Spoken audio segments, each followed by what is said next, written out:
Assalamualaikum warahmatullahi wabarakatuh. Tepangkeun nami abdi Nur Anisa, abdi teu kelas 8. Abdi di dieu bade nyaritakeun deui novel Miang ka Bandung. Miang ka Bandung. Kira-kira tabu 5 kondi geus naek kana mobil anu kabagian diukna teh di tukang atawa dina luhureun tumpukan sarung beas. Lamun Mang Mahmud mah diukna teh di hareup ngarendeng jeung kang kosasih jeung supir. Cek supir ka Mang Jana, tah Jana ayeuna mah hideep teh aya batur ngobrol.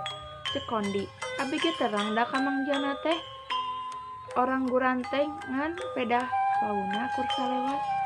Cek Mang Mahmud, kade hideep teh ati-ati Kondi diuk teh bisi nundutan jeung bisi ragrag teh.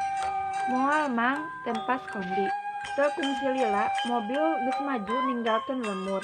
Geus beak ti jalan Taringgul, mobil teh beras ka jalan aspal, terus ka pasar Ciroyom. Terus muatan dibongkar ku tukang kuli.